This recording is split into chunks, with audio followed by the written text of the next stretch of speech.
Good morning. Welcome to Flat Earth Early Bird number 1576. I'm your host, Arwin. And before we start the show, please don't forget to share it on any platform you deem fit. And if you haven't already, subscribe to my channel and hit the bell notification so you know when I'm going live, which is normally 1 p.m. Amsterdam time in the weekdays and 2 p.m. Amsterdam time in the weekend. And please also do support me through the PayPal and the Patreon. That would be much appreciated, and I can always use the support. Thanks for everybody that has supported me, of course. Really, yeah, your support is what makes it possible for me to keep doing this. Right. So, weather today is, unfortunately not as beautiful as it was yesterday. It was a really gorgeous day overall. Got a bit cold at night, but I mean, yeah, who cares? It didn't freeze. So, yeah, the tree over there is just blossoming full blown now. But yeah, up there it's clouded everywhere. It's windy. Hasn't been any rain so far, but I mean, looking at the size of that cloud over there, I think it might just go raining at some point.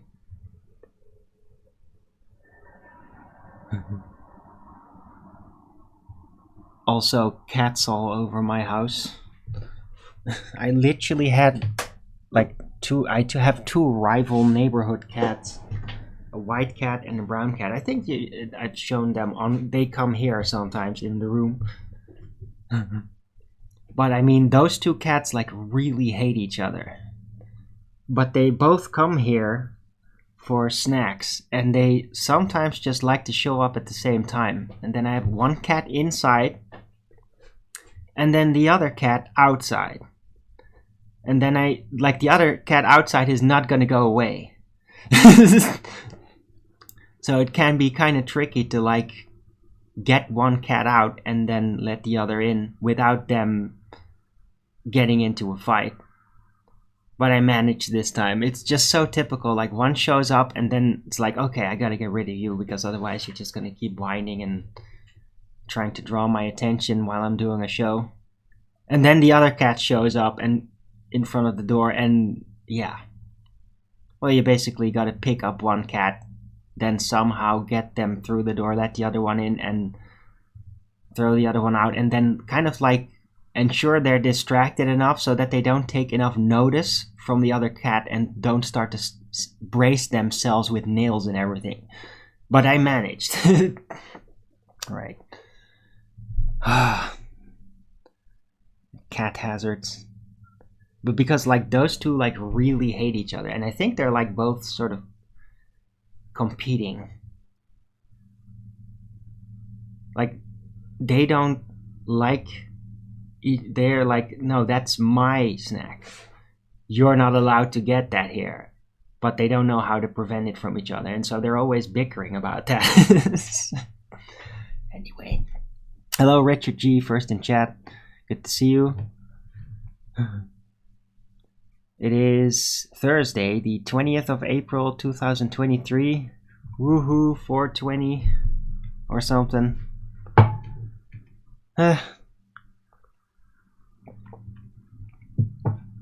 Right. So I had a really good sleep. Went to bed early. For my doing, that is. I mean, 2 o'clock. Wow, that's early. No, but it's good.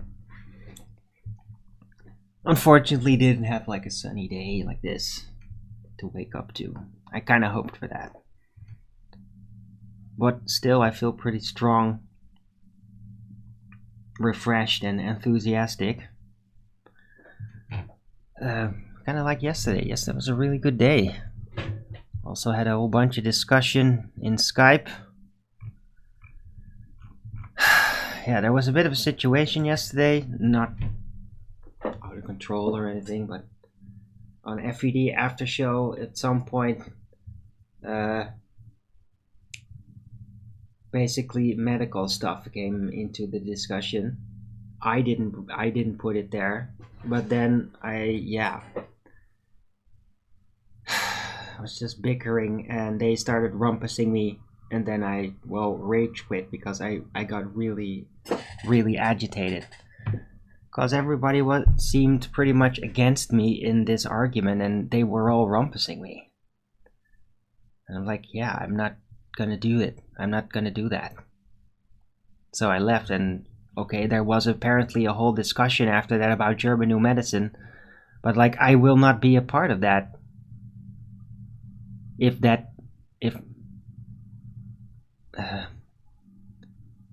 before that I just get rumpused when I basically try to lay down my case after being asked, no less, right? Anyway, but apparently they had a whole discussion about it, and LVA Paul is into it. Well, not, he's interested. And yeah, I'm talking with him about it too. Also, yeah, I did actually try to get some sources, called my healer. He sent me some stuff, but it's not really, it's not exactly what I wanted, but I mean, probably can't get what I want because you'll never find any of this in Wikipedia. Like, they might, like, if you go against the situation from 2020, let's say, medical, if you do something about it, say something about that and how that's supposedly incorrect or whatever, yeah, they're gonna like swipe it away, right?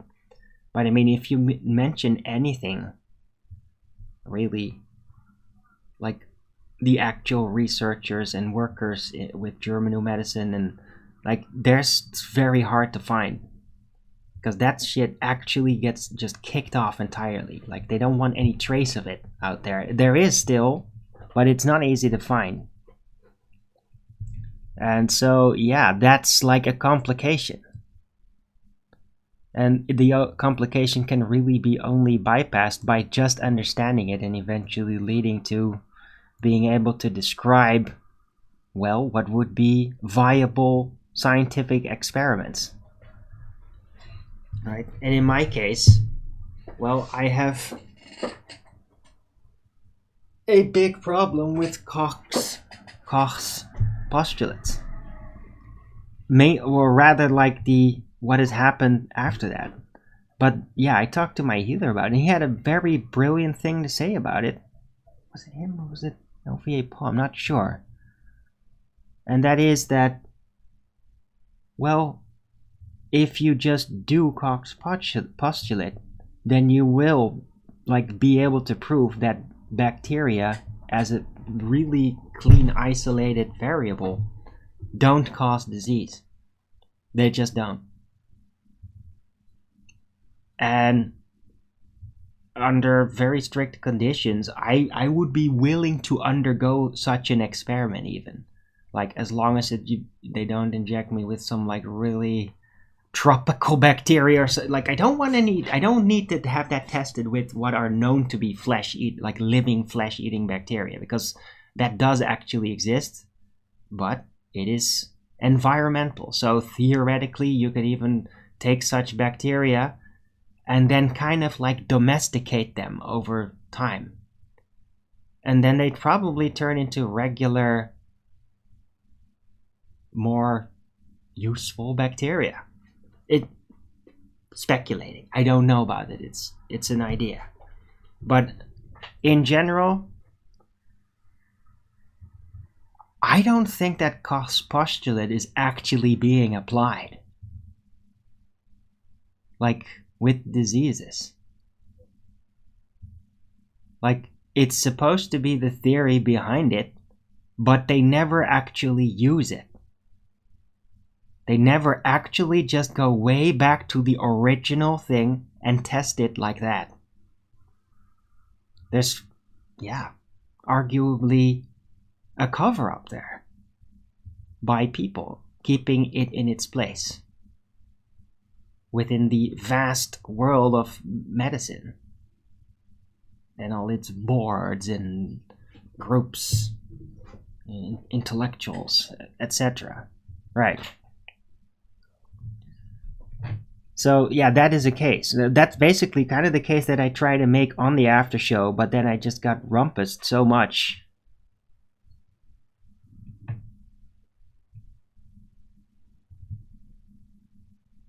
Oh, yeah, Richard. Yeah, well, let's not really get into that too much. Yes, though. Right. Yeah, that I've seen a video. I basically put it out in Skype and all that. I wouldn't put it here in the chat because I don't think that might be a no-no link for YouTube. But yes, I've seen the video of the doctor that basically explains how they tested whether something, like how you determine whether there's a virus or not. Yes, and it is completely apeshit, quite literally, using like monkey cells and all that. And yeah, I mean, it's clear cut how he explained that. Brilliant. And it's like 2020, like it's already an older video. When was it?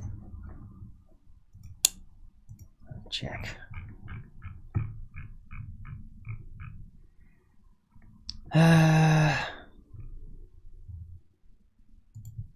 Right. Mute. 22, right. Might be a little earlier even. And a man called, or Dr. Tom Cohen, MD. Right. He's talking about that in that video.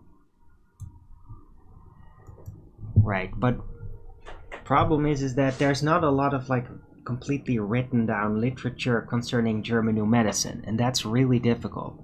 Even though I know there have actually been like real field studies, like with lots of people. It's just that there eventually were like court cases against people that were doctors in function doing that, and it all just got really well propagandized against it, like really badly, and even start calling them Nazis and all that. It's crazy. Like with Dr. Hammer, Stefan Blanco, right? Yeah, he's mentioned in there, but so yeah, it's like, oh, the guys at FED, and they will be like, oh, where's your evidence? Where's your citation or what? And I'm like, dudes, I don't have it. Like, I'm terrible at finding things on the internet in the first instance, okay? But this stuff, I mean, that's difficult. And I wish I like had just PDF books that would like lay down the entire procedures or like whatever, all that. That would be fantastic. But I mean, even my healer is just not readily able to just send. I mean, he might have literal paper books about this. I mean, the guy is like an MD, a medical doctor. He is. He doesn't really practice it like that anymore, but he was that. So he has actually gone through the whole medical studies. Anyway. Also, sometimes I just feel like I'm a little bit in over my head with it. Like, I am trusting on this, but it's like, it is still really big, all of it. So I'm just kind of like concerning myself with understanding the methods and the principles and the spiritual implications, and trying to more focus on the connecting with the spirit mechanics from Rudolf Steiner and my own findings, to connect it all up. Like, that's really my focus, not so much on like, I want to be able to scientifically prove it in court. Like you kind of need real doctors for that, because they've gone through the discipline. They know really by practice like how to do such things. I am not like that. I'm like a healer type. I'm not a medical doctor. I haven't gone through those rigorous studies. But I got a feel for it a bit through talking with people that have, which I really appreciate. I always appreciate talking with doctors about medical things. Like about learning about health and organs and what they do and all that. And even, well, with my healer, about spirit interactions and how that's really like the antecedent, in a way, for a lot of things to happen physically. It's fascinating. It's kind of hard to really follow all still. But I'm already getting a feel for it, but it's tough. It's like a spiritual medical study. It's just as much study, except it's all spiritual. But it is like as elaborate. I mean, yeah, as a medical doctor, you have to like learn every freaking detail of every piece of the body, and it's so much. Well, guess what? In the spirit mechanics, it seems like it's almost as elaborate. But there's so much to learn. It's surreal. I'm currently learning a lot about kind of fundamental mechanics and like the understanding of certain things, like the spirit and the soul, and what the difference is. And there's actually like a weird counter-opposite interaction between them. You could very much argue that typically things that we associate with ego is actually the soul, and things that we typically associate with insight and reasoning and connecting it up in your mind, that is the spirit. And these effectively struggle with each other. Soul is the part of you that wants things, that's the motivator that drives you. And, well, the spirit brings you to insight, but that insight often breaks the soul in a way. Like, it breaks the things that you want. It shows how it's impossible, or like how that'll never work. And that's tough on you, right? And that's basically like a description of, well, that's apparently just utilized mechanically and understood even by Rudolf Steiner, and that's part of their spirit mechanics, right? It's just one little thing. It's like one organ in the whole thing, because there's the ethereal body, and dude, and there's like really bizarre, surreal, like almost what would be understood as interdimensional connections, even though it isn't that, but like connections with the source. And God, it makes me dazzle. I'm messing it up, my explanation right now, so I'm gonna just stop there. And every time my healer talks about it, I would get like, whoa, what, whoa. Anyway, yeah, so I've been busy with that, thinking about that and discussing it. Also more discussion about the whole gas doesn't have weight in its expanded state. And I devised a very simple experiment to prove it, which it would actually be doable. Like, technically I could even do that, because it wouldn't be that expensive. But what you need is basically a small, very small gas tank, like arguably like battery sized, maybe a little bigger, as small as you can get. Like one that's, I don't know, I've seen tankers that are like this. And then fill it up with just compressed regular air, right? To its full. And it should have a weight. It will be like, I don't know, a couple of 100 grams or something, perhaps. I don't know, I'm just guessing. But something that's palpably a difference to when it, measure it before. Like you have a scale, you have the tanker, and you have a balloon. And the balloon should be able to have a volume capability to take on the entire content of the tanker. So that might be a really big balloon, right? But it preferably to keep it as small as possible, because otherwise it's all gonna just be more expensive and more complicated. Like a really big balloon might be problematic. And then you take the gas tank, evacuate it, you put it on the scale and you weigh how much the tanker weighs. Then you have it filled up completely. Hold on. You also weigh the balloon next to the evacuated tank, or on it even. And then you weigh the total weight of that.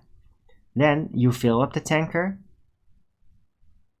and you weigh the whole thing, including the balloon, again, and to see like what the weight is of the compressed gas, probably liquid.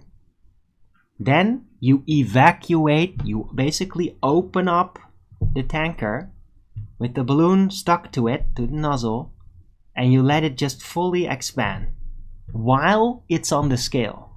And here's my prediction. What will happen is that the weight that was registered of the compressed gas will disappear, because it will just expand in the balloon, and then after it's expanded, the average density of the entire object will be much less compared to what it was before, right? It's technically the volume of it rises while the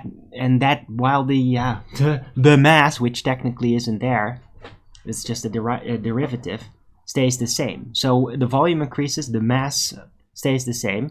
That causes the entire density to become lower, and that will cause the disequilibrium to lessen.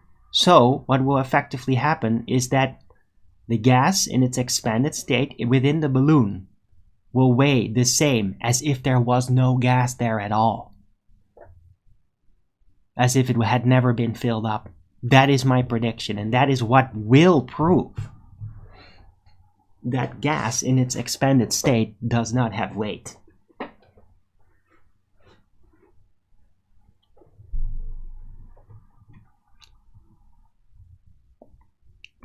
Less than 200 grams. Well, that's still a significant weight, right? I mean, if it's measured, it's measured.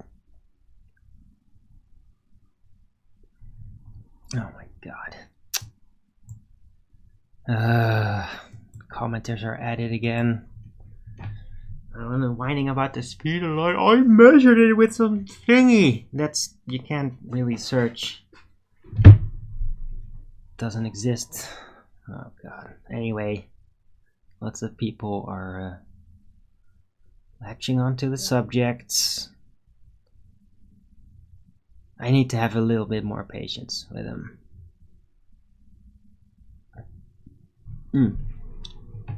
Right, anyway. Hello, LSG. Good to see you, Simon. BB5.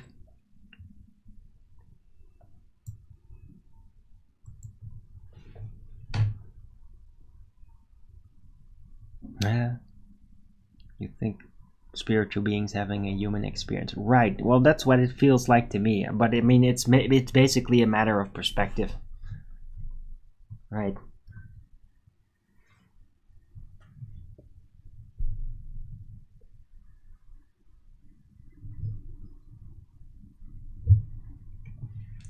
Hey, oh, it's clearing up a bit. Nice. Didn't expect that. Thank you.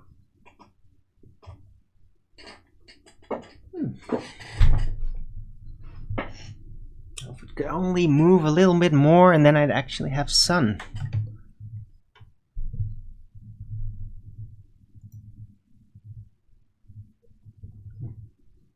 Overbright. Yeah, there it is. See? Why is it so overlit? Alright, anyway. Hopefully there will be some sun.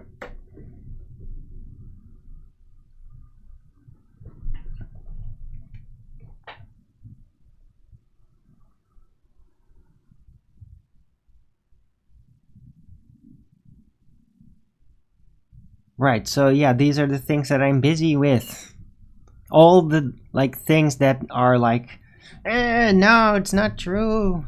I mean, I've collected quite a few subjects that I've kind of started hammering out, and it just... people won't stop. They keep getting triggered. I mean, yeah, gas in its expanded state doesn't have any weight, and people are continually asking, where does the weight go? Where does the weight go? Yes! Yes, that's the issue, isn't it? Where does it go? Yeah, weight is just a convention. It's not like a permanent thing with matter. It's a derived concept.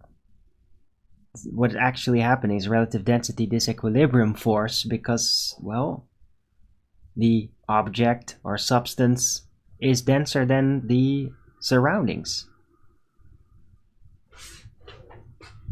And yeah, if it isn't denser because it's kind of the same, then yeah, it just doesn't have weight. There's no disequilibrium. There's no pressure which you could like then register in the conventional system of weight. Anyway, but I mean the gas balloon tanker weighing experiment, well, test, it's not an experiment, it's not really a cause of an effect, right? You're not altering it, but that could definitely just prove it indirectly. It could prove a what is. To prove like, yeah, you have weight and then suddenly no weight. It's just gone and nothing has really changed except it has attained more volume overall. And well, that would basically prove that it is the density that is actually registered and not some inherent material weight from a Newtonian perspective. That is what that test would prove.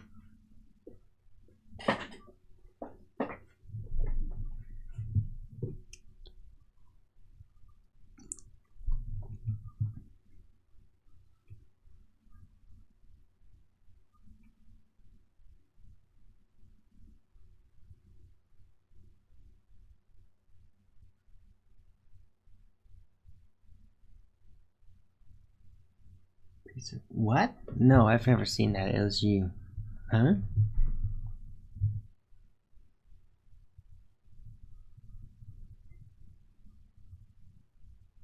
It probably crushed the wood because the wood has air in it. And it's gonna like, well, the vacuum's gonna basically pull that out. So my prediction would be that it would kind of flatten the wood a bit. Am I correct in that?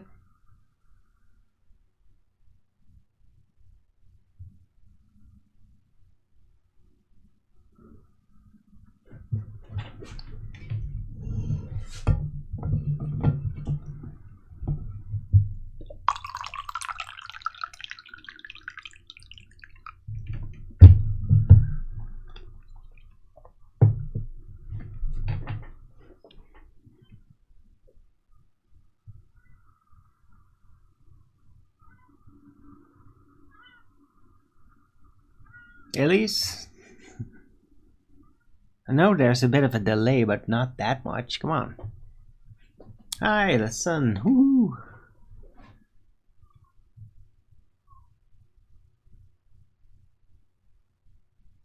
Hmm.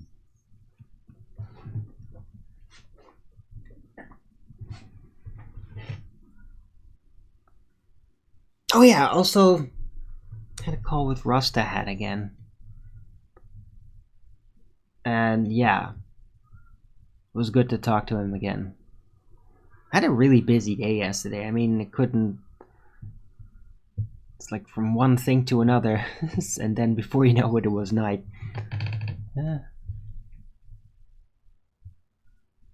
Which way the scale would go.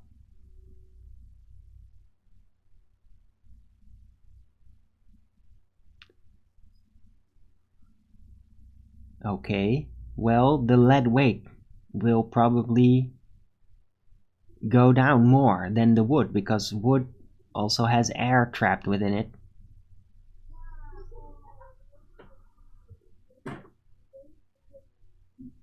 And yeah, I think. I don't know.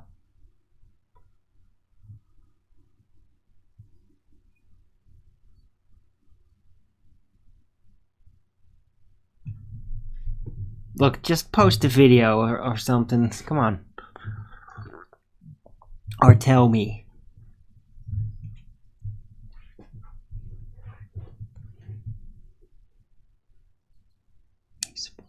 Oh!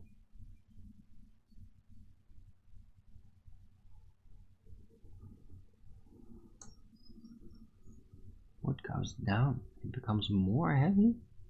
Huh. Because the air is removed. Oh, right, yeah, it was, of course. It was balanced out in air. Yeah, okay, then it makes sense. Right? Then they draw a vacuum and then the wood goes down. I get it. Less buoyant, right.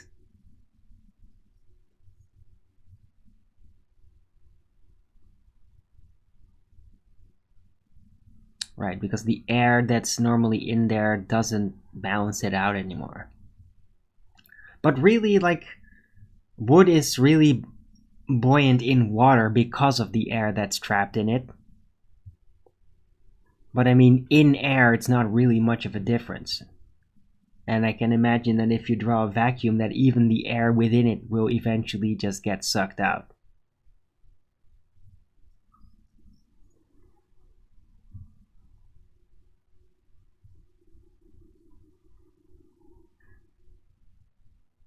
Yeah, anyway, interesting.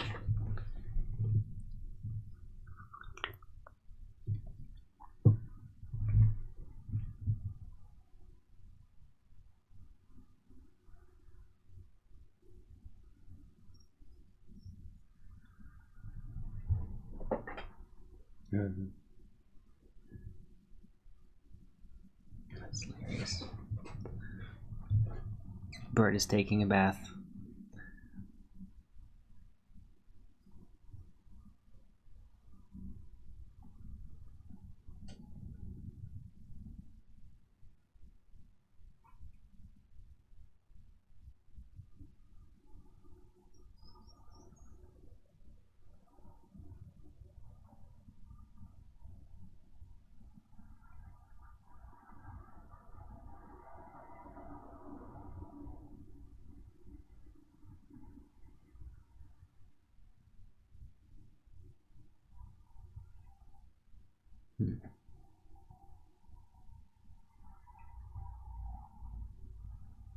Right, anyhow,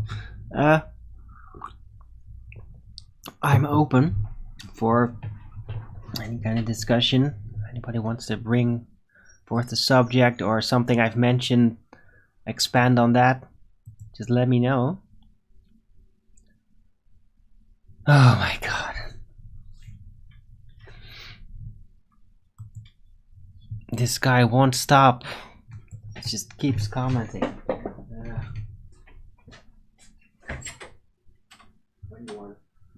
Okay.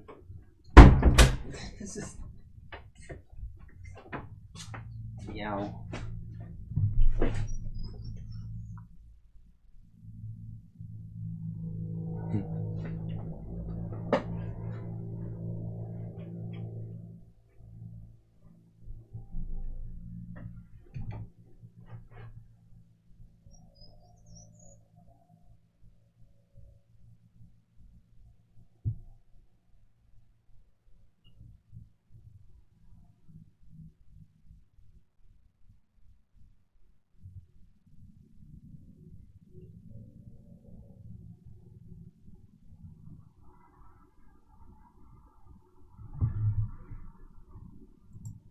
Anybody out there? Got 20 watching.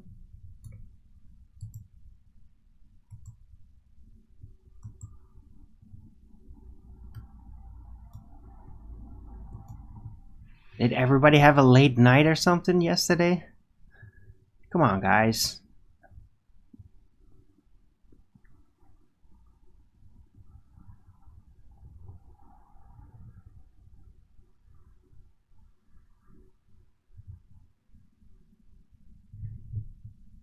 Hey, LVA Paul, good to see you.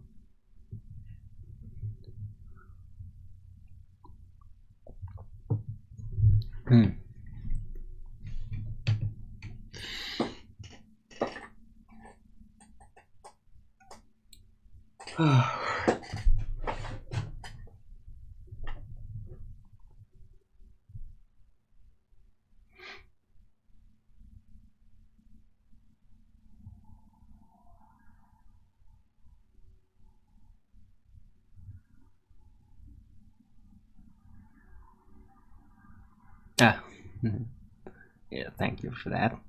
Right, but anyway, I was talking about our conversation from yesterday. Hey, 2Wolf77, good to see you.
No. Sun went away again. Well. Right. Come on, guys. What shall I talk about? Interesting conversation with Kiwi, Sneaking Warrior. Right, yeah, that was from... Was it 2 days ago? If I remember, yeah, because that's like in the after show, I had done groceries. I came in and then, like, Nathan was away for a bit or something. Needed to have, so I brought that up. Yeah, that was an interesting conversation indeed. Looking forward to hearing that back.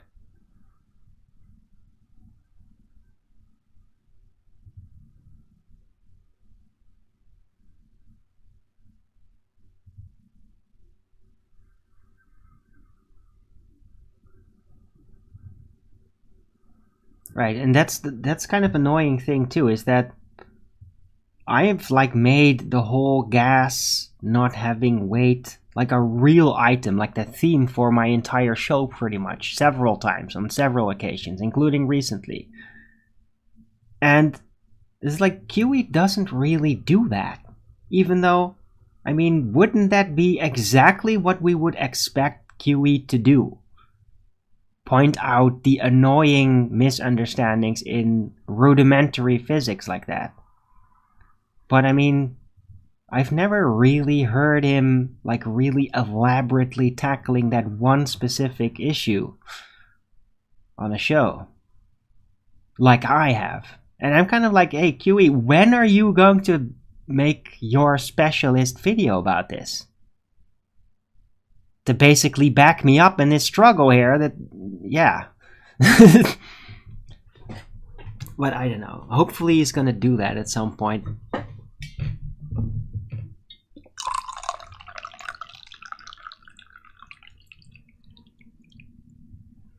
It would also actually be cool if he could ever demonstrate anything about the knowing which path experiment, rather than having these really tall, spooky tale stories about them, about how it's supposed to have happened, right? I mean, I've heard endless amounts of stories about how the Knowing Which Paths experiment's supposed to have happened and how it would theoretically go. But I've never actually met anybody that's like literally done all of that. They do something, and then the rest is just stories they heard somebody claim about having done that and experienced that. I mean, is that real? Is it really real like that? I don't know. I just don't know. I mean, it sounds logically consistent enough for me to even speculate about what could happen that would get close. But yeah, I've never actually seen any physical proof of it. Does QE agree with me about gas? Yes. Concerning the weight thing, yes. I know he does. He complimented me about it, I think. I'm not sure with him. So, I don't know, never sure with him.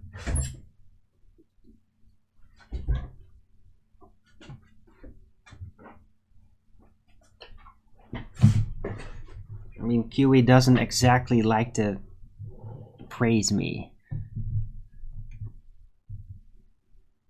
but I think that he does. Seemed like it during that conversation, at least. The after show from Tuesday.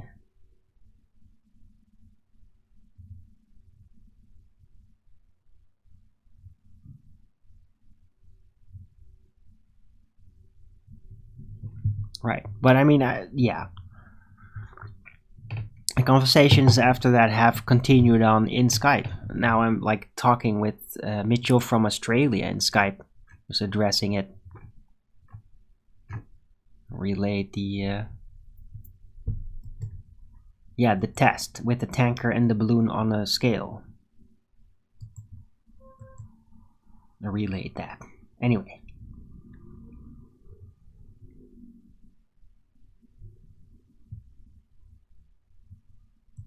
In the meantime, I'm getting comments continually from Hartmut Holzgreve or whatever, with this really silly photograph of him, I think, with like LARPy Viking horns on. That guy.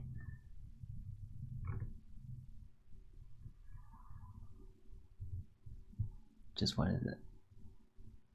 Oh my god, dude, he never stops. He's made like 5 freaking comments. Jesus. Trying to find...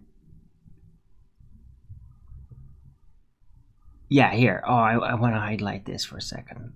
Maybe I can even present it. It's just... because it's so freaking funny.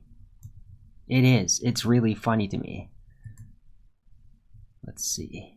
How can I do this? Yeah, let's do it like this.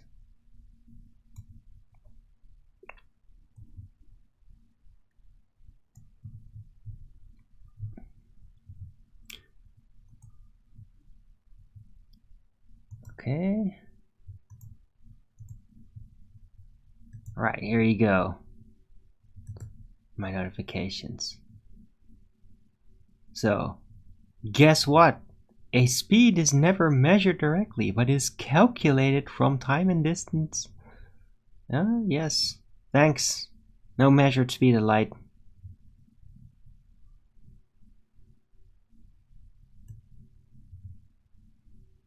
You just calculated. Oh, oops. Hold on.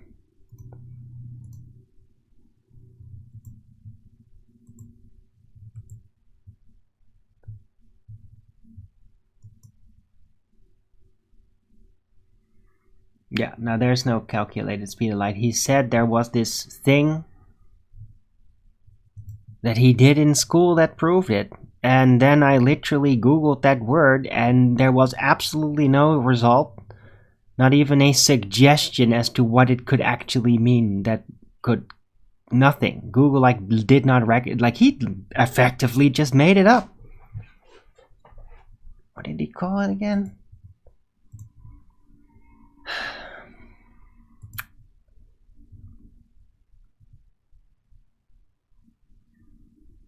The Geert-Tooth method. Gearttooth.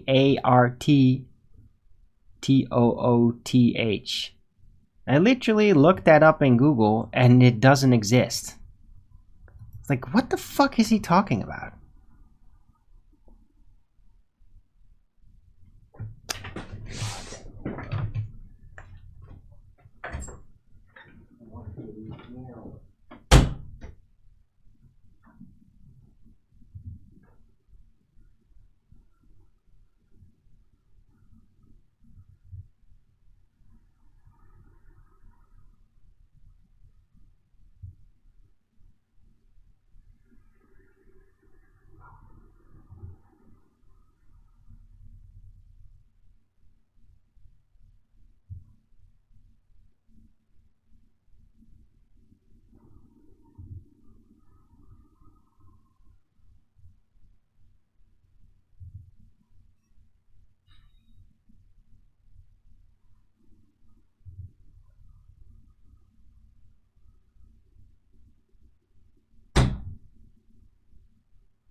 And I'm back.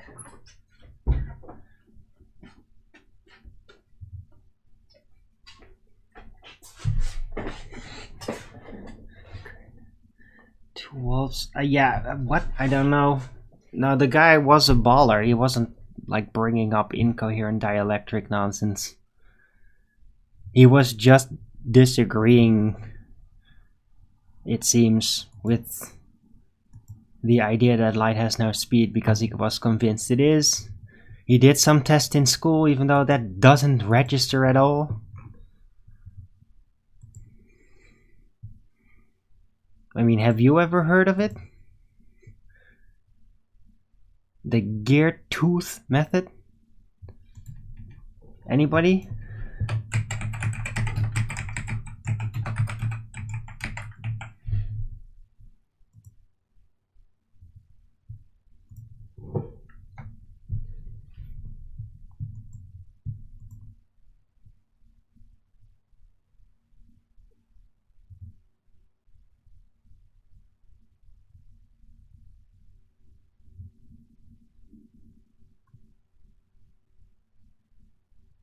Oh my god, and of course he's also whining.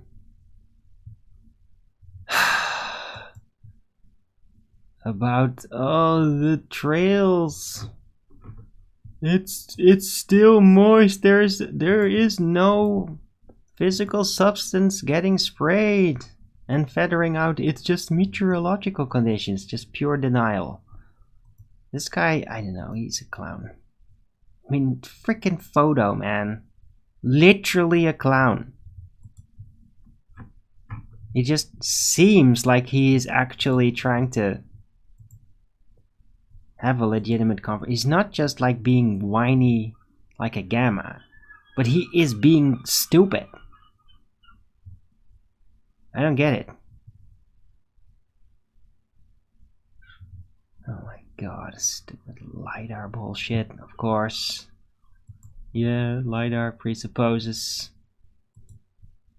Again, right? Every time, all that stupid garbage with measuring the speed of light. Oh, what is the proof? Yeah, measure the distance of light towards a celestial body. Oh, that doesn't have any presuppositions at all of an actual distance and a position, etc., etc. Yeah, it does. There is no measured speed of light. No measured speed of light. Doesn't exist.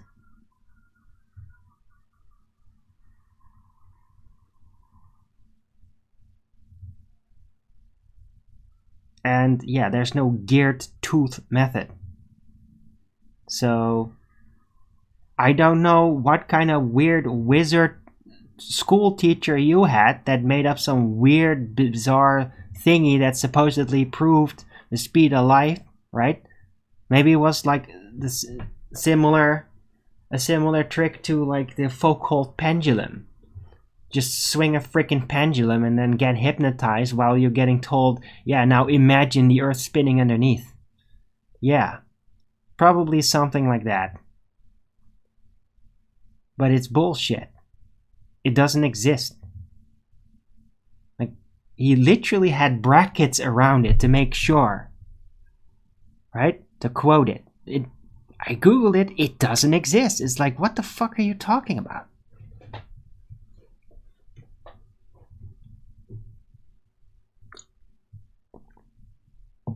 That one always cracked me up. Yeah. I love explaining it like that. Right? Foucault pendulum is just a hypnotic device. It doesn't do anything. There's claims about it. It doesn't work out. Not without like some kind of motor shit. Doesn't do what it's supposed to do, when it swings back and forth, and then you can imagine how the earth is spinning underneath it. And that's what is supposed to be the case of it for it to prove. But you're effectively doing a test, watching how a pendulum swings while trying to find the indication or evidence that the earth is spinning underneath. I mean, it's literal hypnotism. Literal hypnotism with a goal in mind. I mean, you can't get more literal hypnotic than that. It's so straightforward. Crazy. Oh my God, is the cat again? Really? Cats are restless today.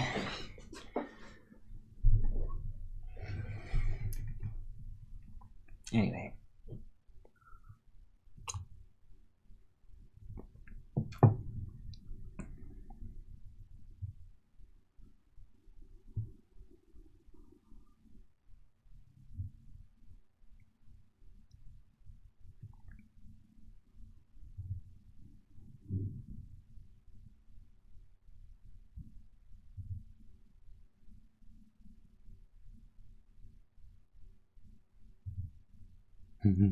Right, anyhow.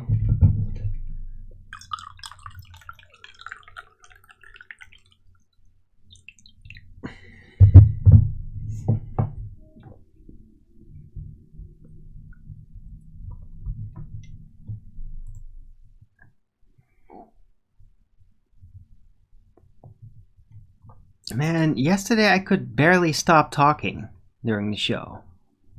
Today, it's just like, I don't really know. I don't know what to talk about. I mean, I do talk about things, it comes up, and then I talk, but it's like...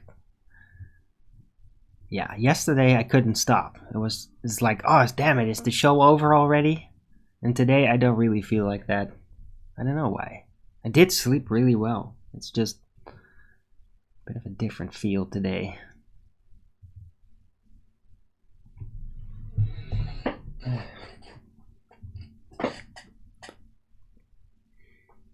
My lungs are, by the way, getting better also. Thank God.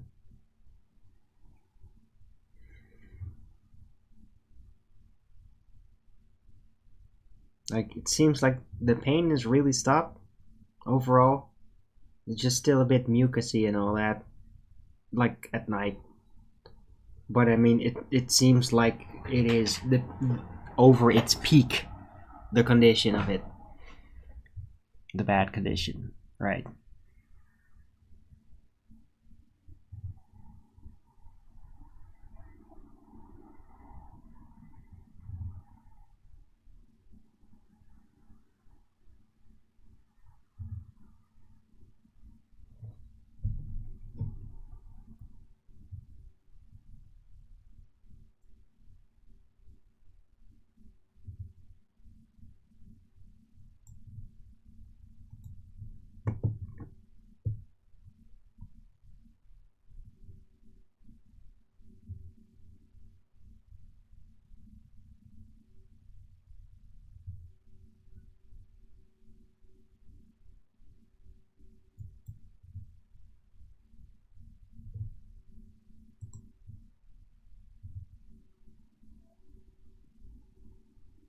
Right, guys, come on. I got another hour to go.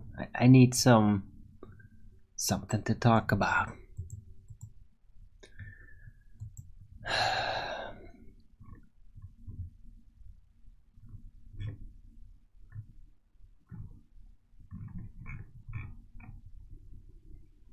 Like, don't make me start talking about politics and ruin this. Please. There's flat earth stuff and physics stuff and all that to talk about. Oh, pain in your neck? That's annoying. A few times. Yeah. I mean, it is the time of the year. Like, there's a lot of transformation in your body going on. Like, bacteria are waking up and doing things they're supposed to be doing. But that is gonna get some side effects. So yeah, you should take very great care of your vulnerable parts of your body. Like the things that are gonna get burdened. You need to like take extra care of that. I personally like make sure that sore spots, like I massage it myself. I'm kind of lucky that I'm flexible enough to be able to do that and have like, well, lay on hand capability. But yeah, because if I didn't do that, I would be very stiff and all that in ways, and then like go through my back or something, no doubt. But because I'm really careful with it, it's like I feel it like, yeah, there's a risk now in this period, and it will go away again. It always does. It lasts a while, and then it just normals up and you get much more flexible again.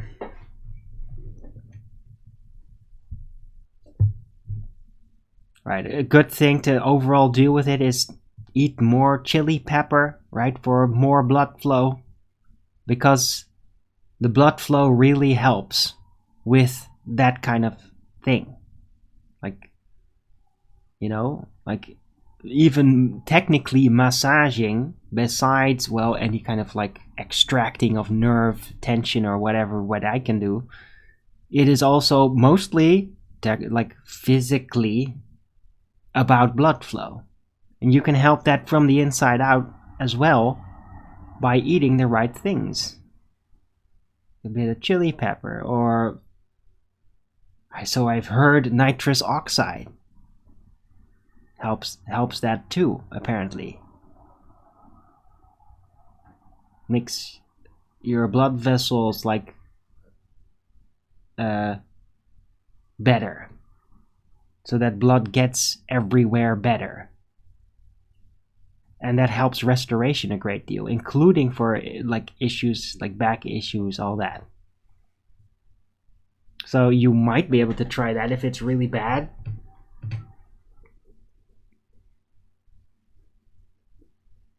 But I don't have nitrous oxide. I might try that. I'm very interested. And it's kind of weird though, because it's like there's nitrous oxide addicts out there that frickin' do balloon blowing. Like they nitrous oxide in balloons and then breathe it in. I guess that works too. I don't want to do that. That seems like, I don't know. Don't know if my lungs would be very happy. But there's also just like, well, pills with it that you can take, and that works also. But yeah, chili pepper, I'm using it all the time. I mean, I eat pizzas regularly in the recent few months. I just really like them now.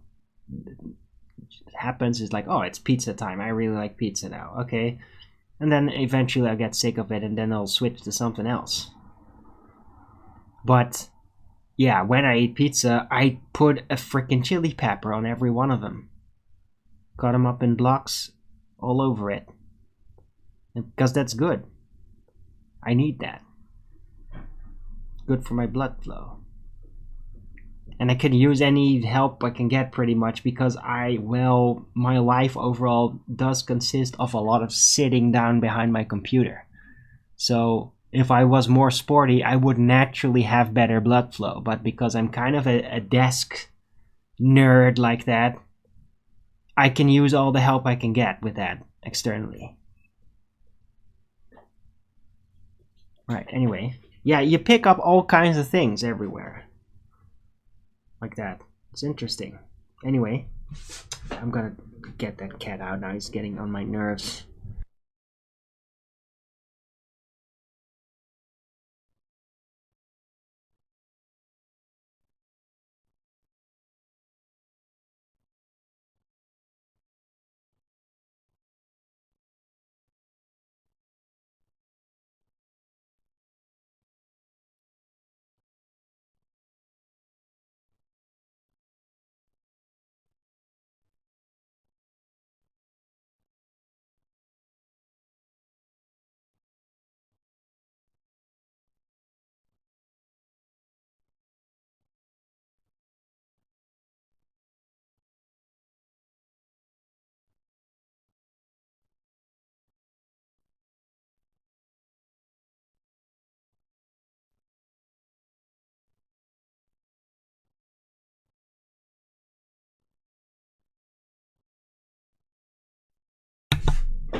Baby.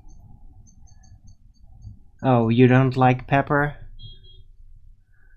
Okay, Moxie, well, hey, it's your business, but it's literally up to you, though. I mean, you can get used to it. Now, I have, like, a bunch of Asian genes that really help me with that. But, I mean, there's literally training to overcome pepper spray in, like, really hard military circles. They just spray the shit out of you until you stop, until it stops hurting. It's crazy. But I mean, you can just get used to it. I don't recommend just doing that military thing, by the way. Unless you want to actually be a soldier, but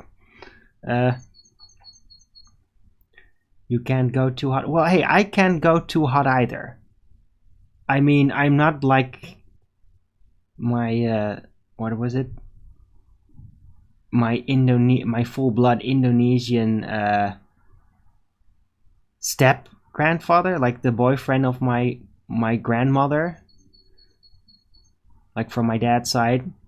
Like, he was like always bragging when he would like, oh, let's go to an Indonesian restaurant and then I'm gonna order the hottest thing ever and then just eat it while everybody watches about how badass I am for not even breaking out in sweat. I'm not really like that. But I like a bit of hot, right? I do like hot. I just don't like it very, I don't want to like have my eyes burst out in tears and shit. And I don't want to make it so hot that if I accidentally like rub in like a little scratch, it's gonna hurt like hell for half an hour. Like, I don't like those super mega hot peppers. Like Madame Jeanette and worse, all those weird freaky looking peppers.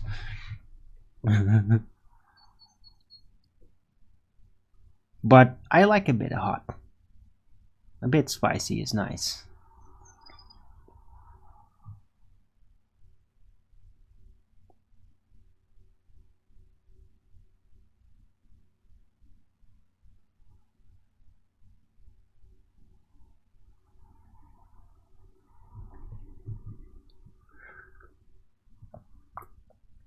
Ah.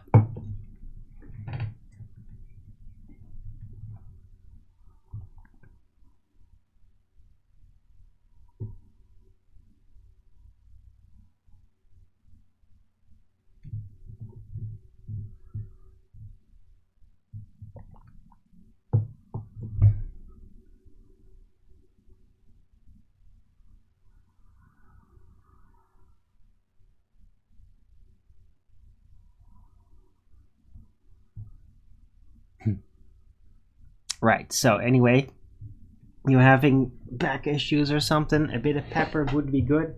And even if you like don't like eating it, you can take supplements too, you know. You can just swallow it in a pill and then you're not gonna have it in your mouth all hot. You don't necessarily have to like get it on your tongue.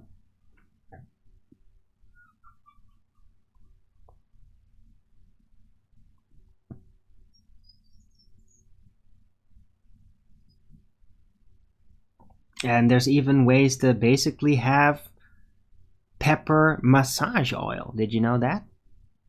Yes, skin leisures not recommended when you do that.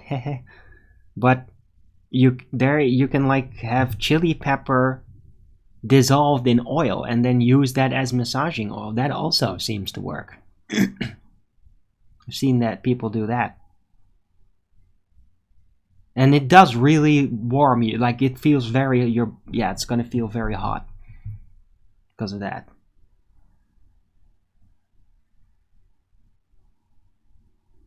Right? So you don't necessarily have to eat it, Moxie.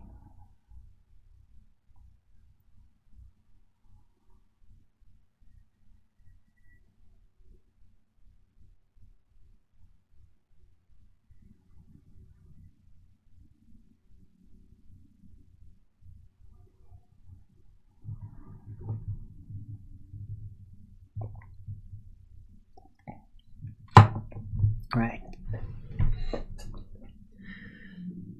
I think I used that once when I was a teenager at some point. It worked really like that. Really heated it up.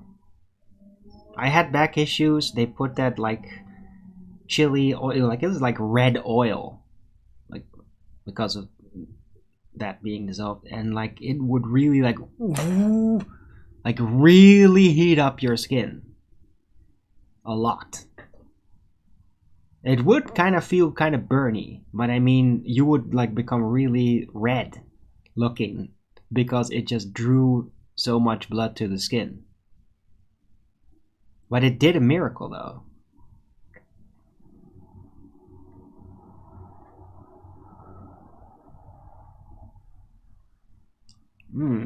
Oh Jesus. Moxie. The fuck? They took out your flatzoid on your left side? Damn, bro.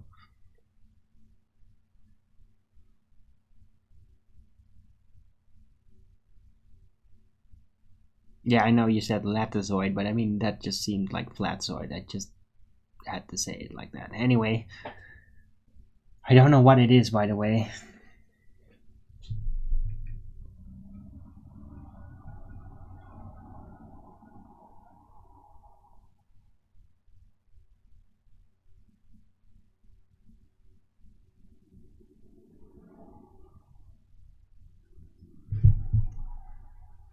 I guess I could Google it. What the hell is that?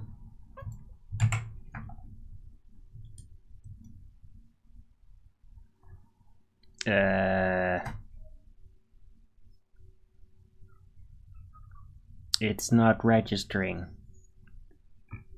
You might have misspelled it. What the hell is a latozoid?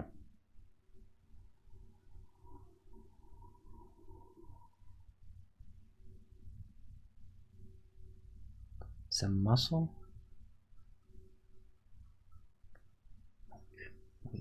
Back. Right, so it's a back muscle. Well, that sucks, bro. That sucks.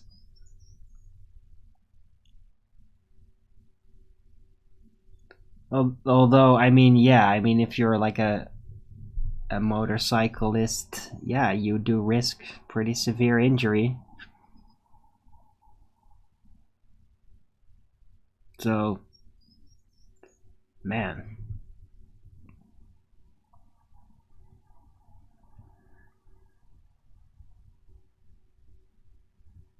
Latissimus dorsi?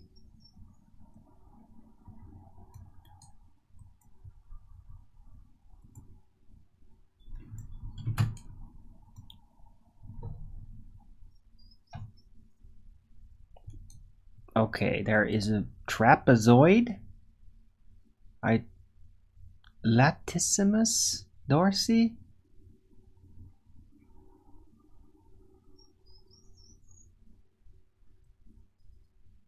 Is that it? Is that latissimus dorsi?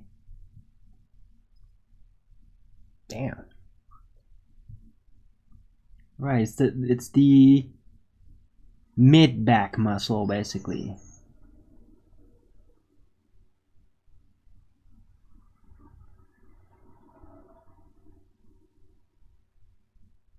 Yeah, that's a massive muscle, by the way.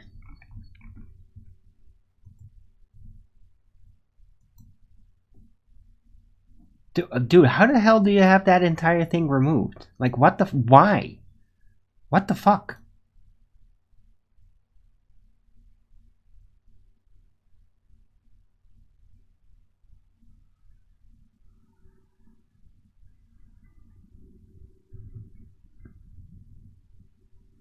I mean, that's pretty damn dramatic.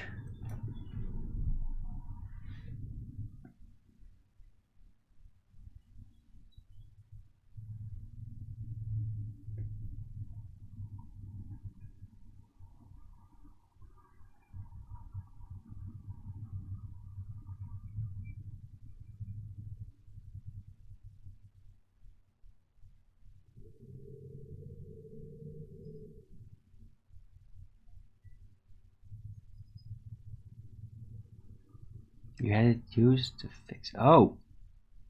Okay.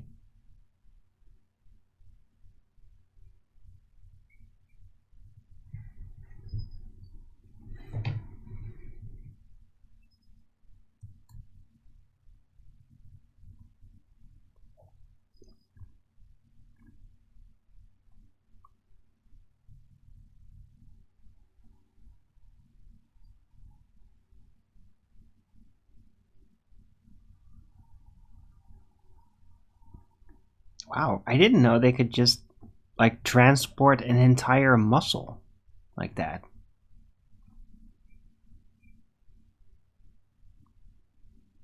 Like, wouldn't you, though, really miss that?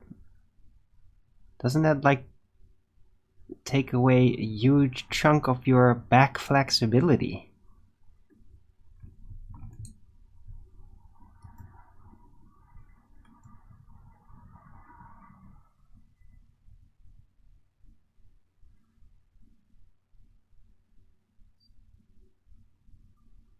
Or maybe they just took part of it and then kind of hope that the rest grows back?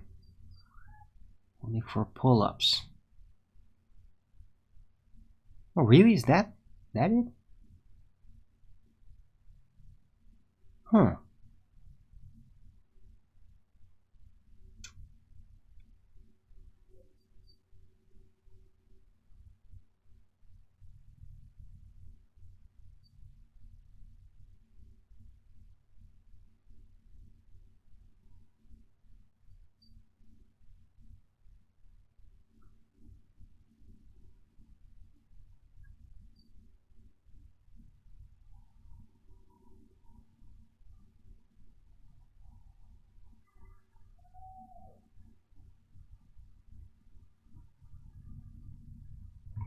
Oof, anyway.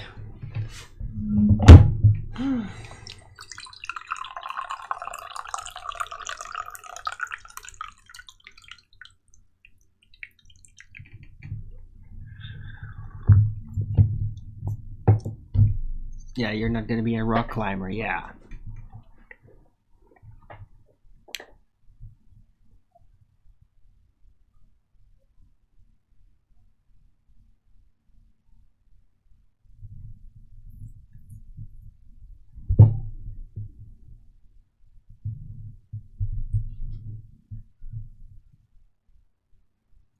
Wow, but I didn't know that that was even something that they would do. That you could just transplant a muscle to another muscle. I knew there was things like skin transplant and all that, and that totally makes sense. But a muscle, like the entirety of it, and then get it to still function? Wow. Like, I didn't know that was even possible like that.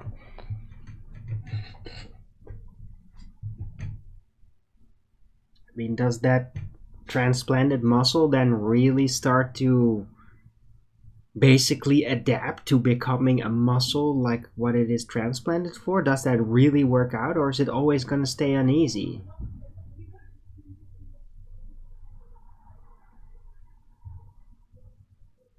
I've never heard of like muscle transplants before.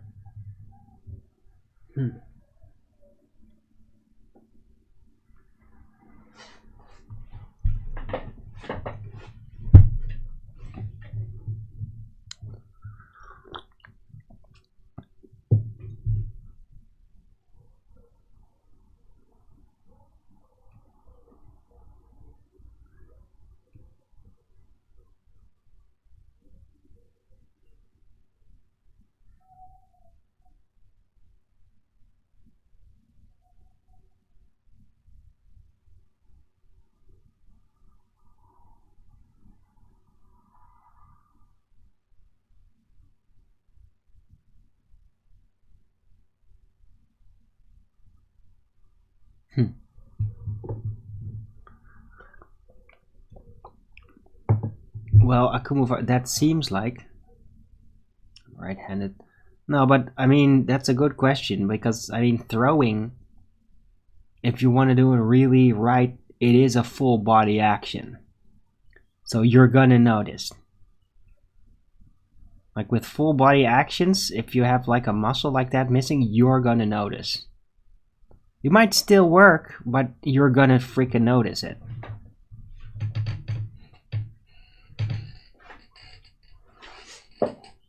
So in that sense, yeah, it would affect. Wouldn't make it impossible, but I mean it would definitely affect it, I'd say, Akuma virus.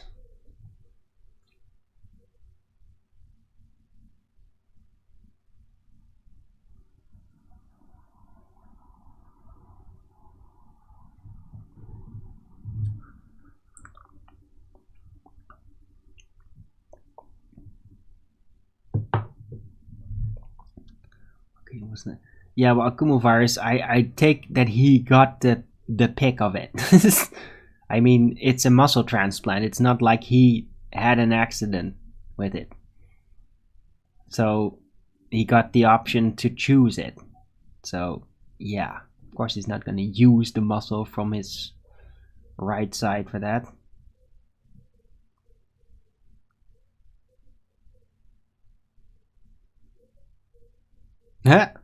That's cool, seeking star water.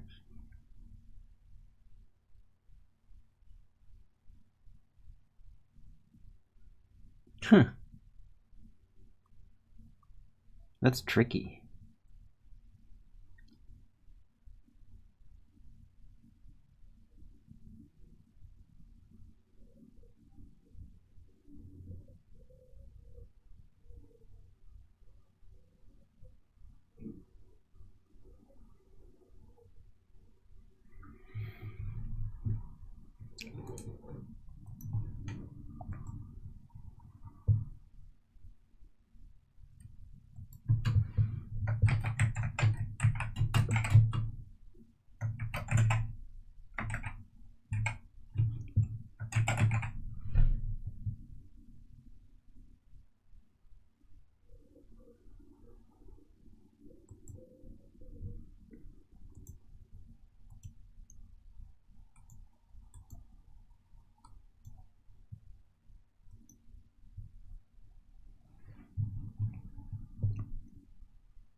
Right. Anyhow, yeah, I'm just calling today taking it easy day. I mean, it's 420, but I don't typically want to advertise that. Just gotta figure it out. Anatomy class today? It seems a little bit, Steamy Traveler.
Jesus.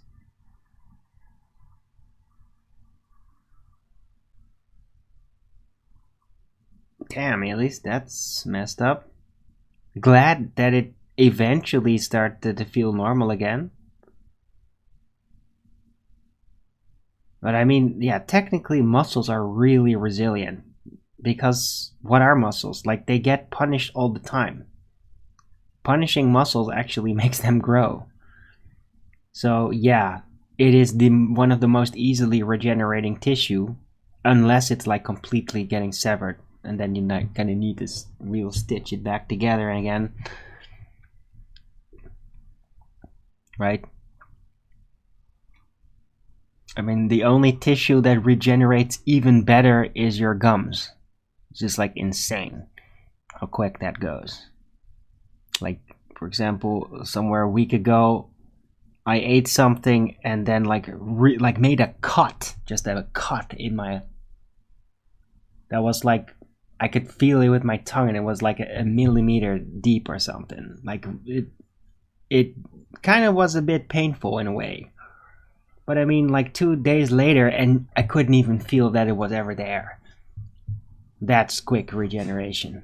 But muscles overall, well, they continually, like you grow muscles by basically breaking them down, by damaging them, yeah, that's how it works. So they are going to regenerate pretty well, unless you just completely sever them and all that, or they, yeah.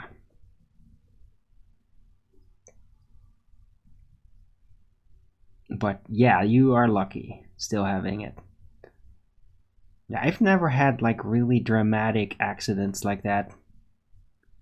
Thank God. And I deem to keep it that way.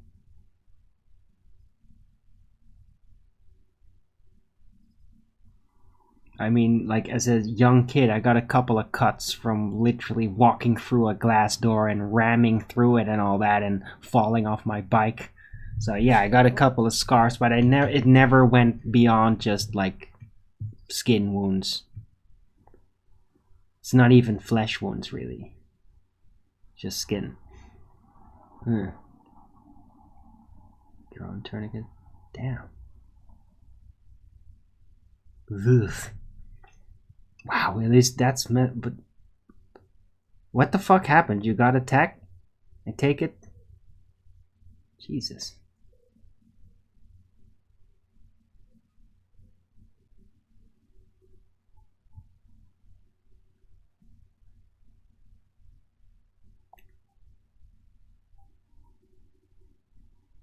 Yeah, well, don't worry. I don't freeze.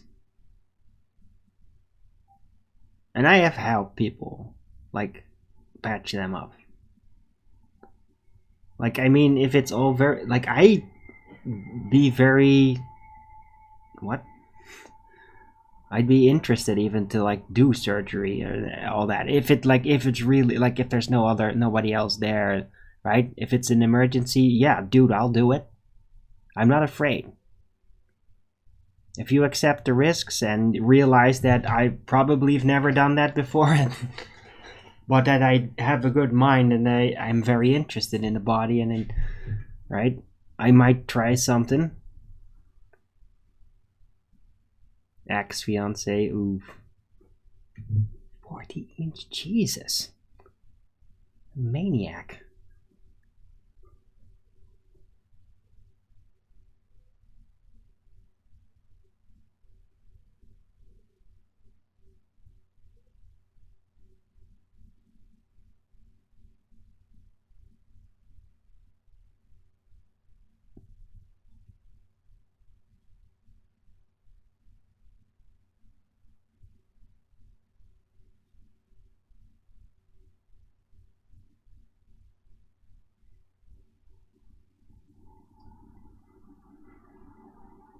Your head glued? What the fuck? Okay, that's a.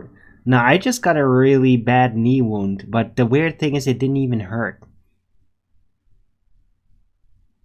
But I mean, you can still see the scar of it. That was like a rock. It went like right down to the bone, basically. But it didn't hurt at all. Kind of weird. But I mean, yeah. Just take a look at this. Right here. See? You can still see like the weird scar thingy from it. It's barely there because, I mean, that happened when I was... What's it? Like 10 or 12 or something. But that was like, you could literally see the joints of my bones. It's pretty freaky. But it didn't hurt at all. Like, at all. Like, not even when they put, was it iodine on it? Just didn't feel anything. It was really weird. But it was like one of the grossest wounds that I've ever gotten.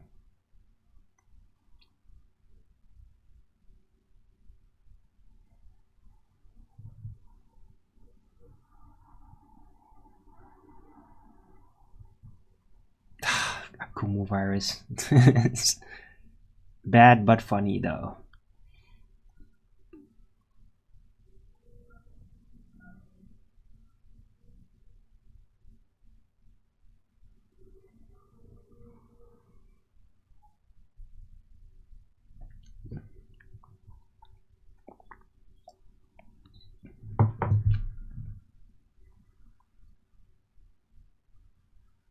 Right, I got, by the way, this one also. And that's one I felt during that. Sharing scars. You can see that? Where is it here? Yeah, you can see that's like a little bit discolored. That's from the same fall. And I felt that, like, I first felt like, oh, my shoulder, oh, it hurts really painfully. It was just a scratch. I mean, there's not even a scar there. Then I noticed, like, my arm kind of hurts too. I'm like, oh, shit. Then my parents, or, was it? I think I called my parents on my mobile phone or something. I don't know what happened. Or somebody came driving by and, like, picked me up. I don't remember exactly. And then kind of got home, and then it's like, your pants is bloody. I'm like, what? Man, look, there's like this big hole in there. I'm like, what the fuck? I didn't even feel it. I was just walking with it. I didn't even feel it. How crazy is that? Right, but that's like one of the worst times I got into like an accident. It was just me riding on a bike on like kind of a gravelly path, and it had kind of pointy rocks there, and then I just went too fast and was stupid and lost control, and then basically whoosh, like just basically grinded into the gravel, and yeah, got me in all over. Glad it didn't got me in the face or anything, but yeah, I mean, LSG's wound is sounds a lot more horrific. Jesus.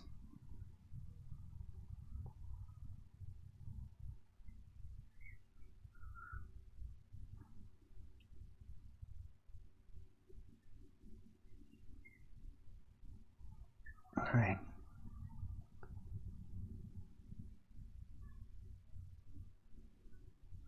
So part of the reason, if you like to date crazy people, you shouldn't have decorative, like, cutting weapons on your on your wall, because in crazy situations they might get ideas, right?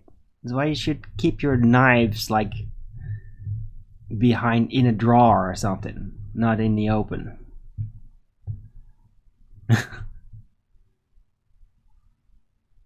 Yeah. I mean, I have a bow on the wall, right? But I mean, a crazy person's not gonna grab the bow and then try to shoot you with that. Because you'll be able to, like, basically grab it from them before they get to that point. But yeah, with the knife, you just grab it and then it immediately becomes dangerous.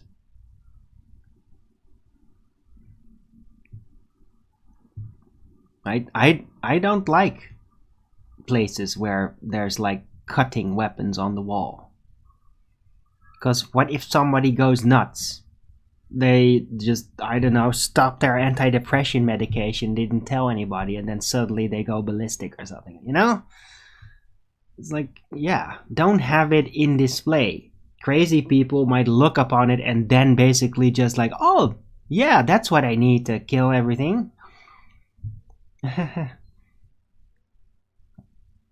Right? Or if you're gonna hang weapons on the wall, then hang them too high that you can only get to them with a little staircase or something. That you can't readily reach it. Or bolt them to the wall. Yeah, I guess you could do that too.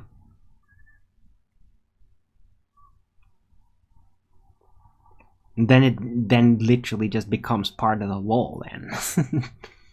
You might as well just kind of use a prop then that isn't really even a blade. Or paint it on or something. But yeah. I've never been a fan of like places where it's like there's cutting tools on the wall. It's like, oh yeah, it's just cool stuff. And I'm like, yeah, until things go sour. Somebody goes nuts. Or like somebody you don't even know comes over the floor and you're like talking and suddenly they get really pissed off over one of your opinions. And you don't know them and they might just go like basically cultist ape shit on you. You know? It's like, yeah.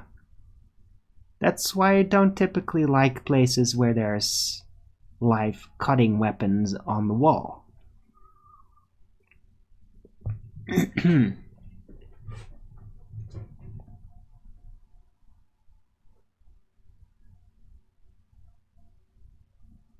It sliced clean through? Okay.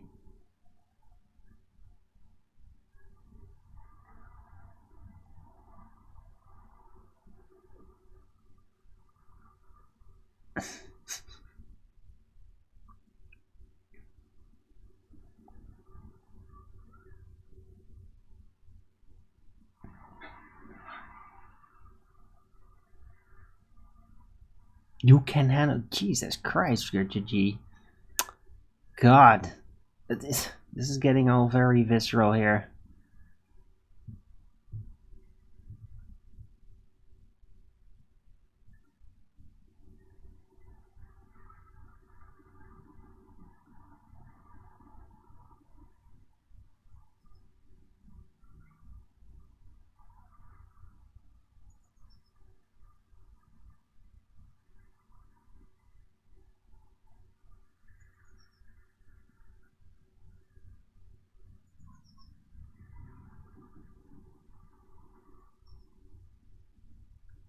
Yeah, femur, but femur bone is very typical bone, like it to break.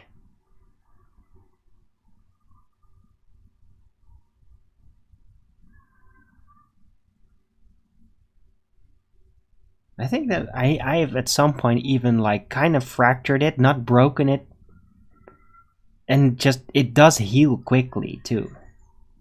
Like it's probably like once you break it or have fractures in it, cracks, and it heals up, it does become a lot stronger though.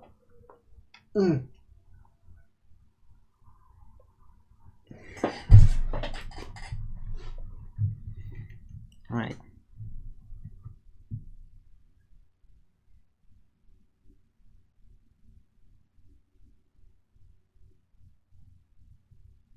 Blood doesn't bother you. Right, well, dude, blood, like if somebody else being hurt, it doesn't bother me like that. I can definitely contain that. I mean, if it's my own blood, like if I'm bleeding hard, I'm gonna be freaking worried and scared because I don't have particularly a lot of blood. Like I'm not a high blood pressure person. So I would potentially pass out quicker if I had a lot of blood loss. Then again, I don't have a lot of high blood pressure, so it's not even likely to lose that much blood in the first instance. If you just take care of it quickly. Like I've never had. I mean, I've been cut and shit and into minor accident with plenty of bleeding, but I've never really like passed out from loss of blood or something. Thank God. But I mean, yeah, that time where my knee got cut and the time when I basically ran through a glass door, and yeah, this scar over here, still very visible. Yeah, but even then, man, I don't even lose that much blood. I've never had any kind of case where I really lost a lot of blood. I like to keep it that way.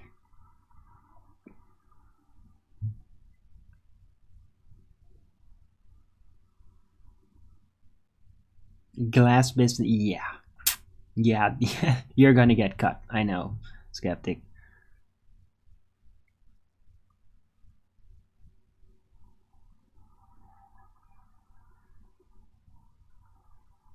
Yeah, bone breaking. The sound is just horrific. Ugh.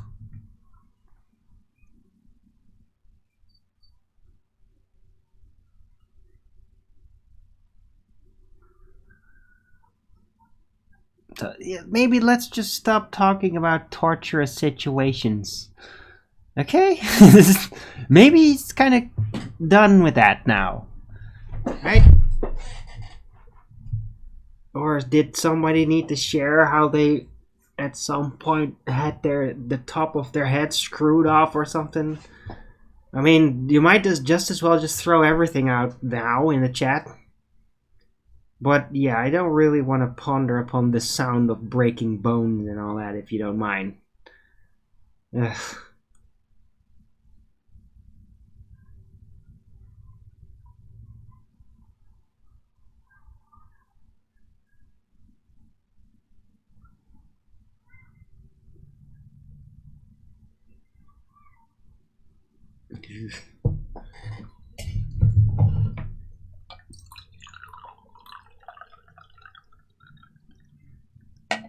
Right. Yeah, cuts. Well, one like typical cut is like if you're gonna do like rip, like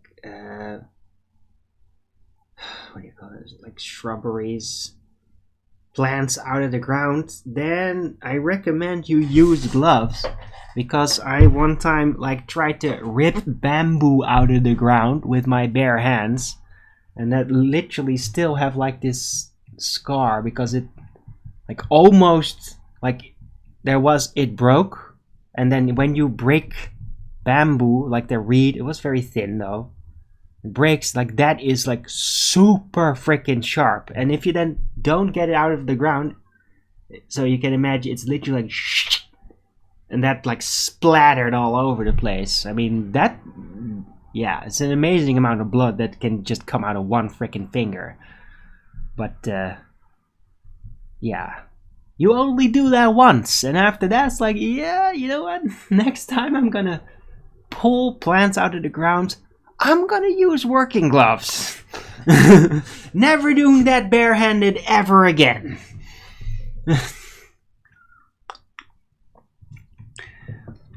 Yeah, I mean, you can still see it. I think. Mostly. A bit. I mean, most of my scars are not even that super visible. Because, I don't know, my scars have regenerated mostly.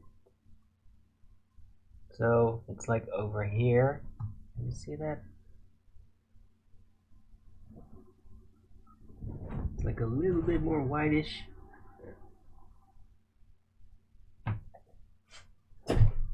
But it was basically like almost onto the bone.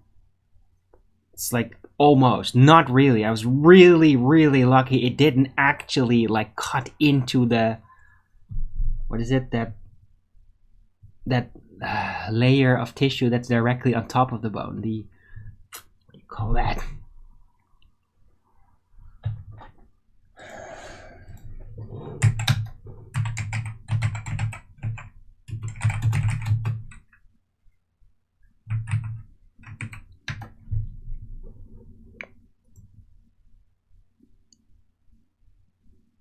The periosteum? Periosteum? Is that how you say that? Wow. But yeah. Because that is like a very sensitive thing, especially in your hands, and that like would have potentially permanently be very painful.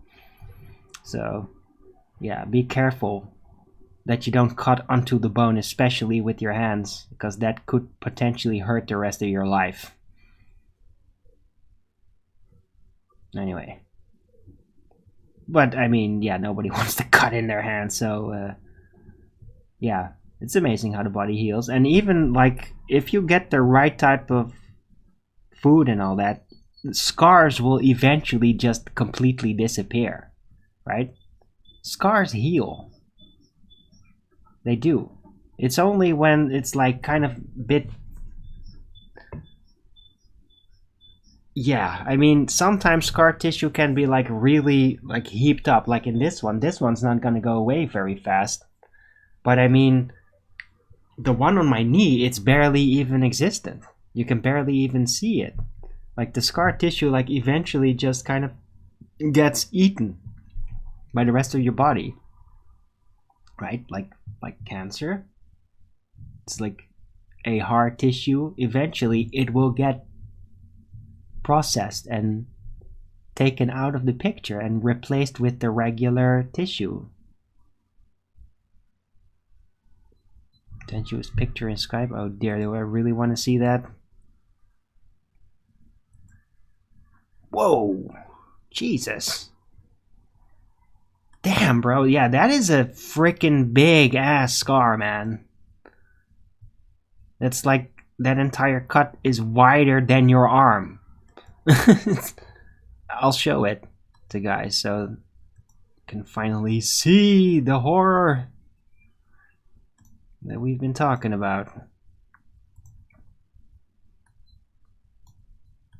Right. Yeah. That's a big ass scar. It's like right on top of your muscle, as you said. Ouch.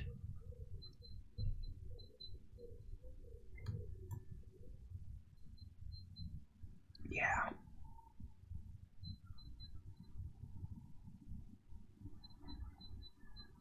Our muscles still look pretty good though. So seems like it's restored completely. That's good. It's just the skin that you still see the scar.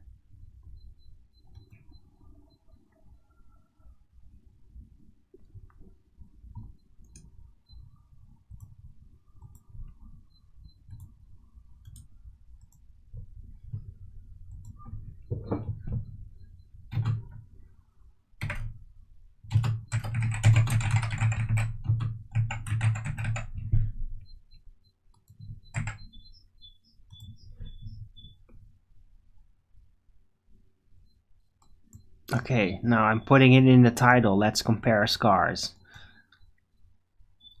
I was talking about the cat picture. Oh, okay.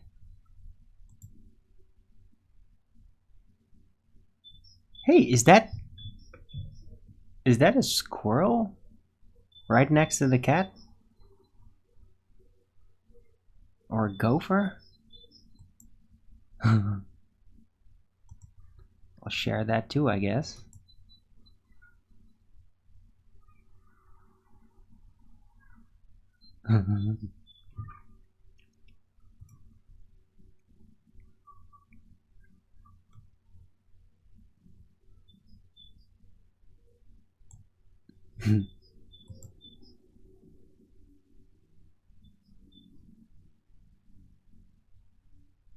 A groundhog. Okay. Or gopher? Right.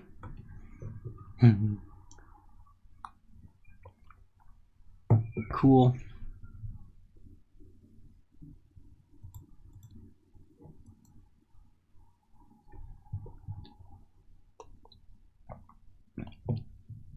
I always find it so fascinating when like animals, like pets, like cats or dogs, like when they deal with each other in a friendly way.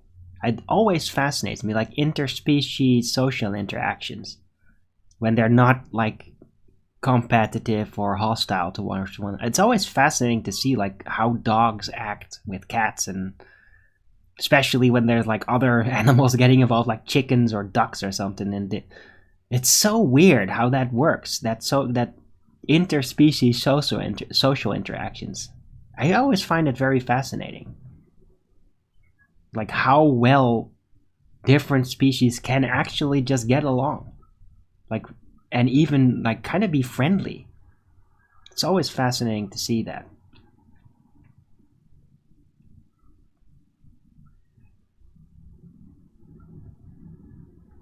Like Pearly girl, 6 months. Right, that's like the kitten, one of the kittens, right? She's like really beautifully, perfectly black, like that.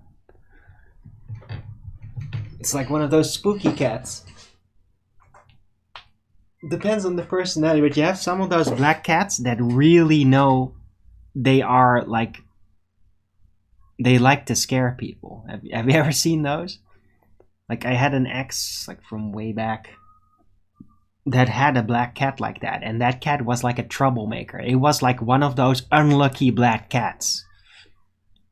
But it was kind of lucky. It was weird. But the cat was always giving trouble, and like it would go into the room, and then it would just like out of a corner just jump at you like just to scare you, because he liked doing that. It was really good at it. Scared the shit out of you every time, because it was like perfectly black, and then just coming out of the shadow, this black ball that just jumps up and like so black cats, they can get a bit weird, and then they like get this hobby where they like to startle you, because they know they're so black that you just don't see them coming. So you might want to be careful. Well, if they're going to be just out in nature, they're probably not going to do that as much.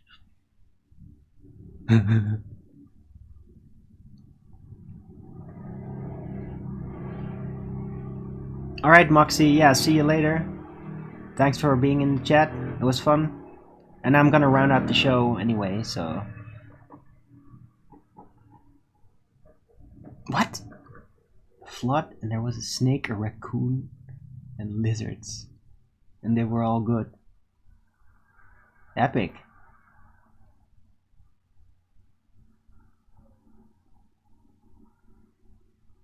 That's kind of weird with the snake and the raccoon. Although, if the snake was pretty big, because raccoons actually eat snakes, but I mean not really big ones. If I got that right, they do, right? Raccoons? Not sure.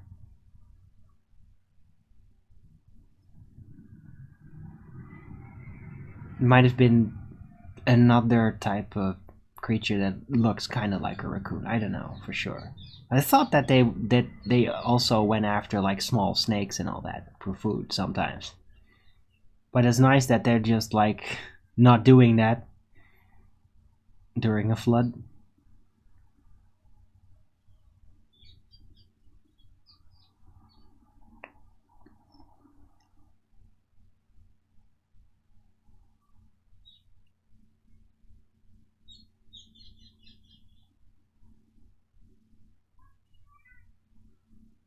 You weren't hungry, just scared.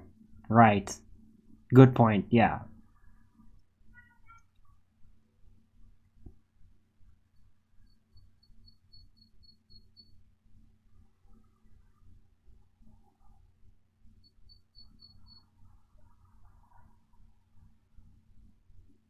Yeah.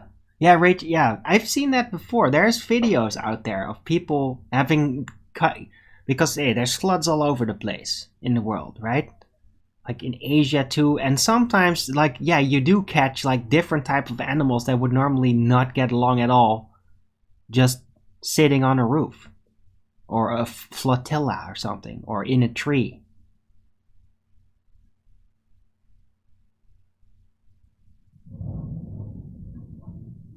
So I've seen videos of that kind of thing. It's funny that you experienced that in person. Anyway, I'm rounding out. So yeah, it was fun. Fun, guys. Bit of a just taking it easy day and comparing scars, and yeah.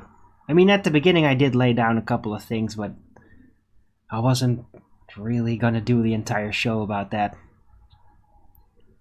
Because it's a bit of a taking it easy day. Right, so thanks everyone for coming. Hope you liked this show. If you did, then please don't forget to Rogan's it up. And if you haven't already, subscribe to my channel and hit the bell notification so you know when I'm going live, which is normally 1 p.m. Amsterdam time in the weekdays and 2 p.m. Amsterdam time in the weekend. And please also do support me through the PayPal and the Patreon. That would be much appreciated. And I can always use the support, so that would be great. But I am kind of okay for now. But I mean, yeah, there's always going to be more need in the future. So support's always welcome. Right. So I'll be back tomorrow with Flat Earth Early Bird number 1577.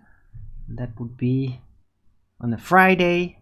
And I'm going to join the Flat Earth debates over at Nathan Oakley 1980 channel. I hope to see you there in the chat. Right. So until the next video, keep it flat.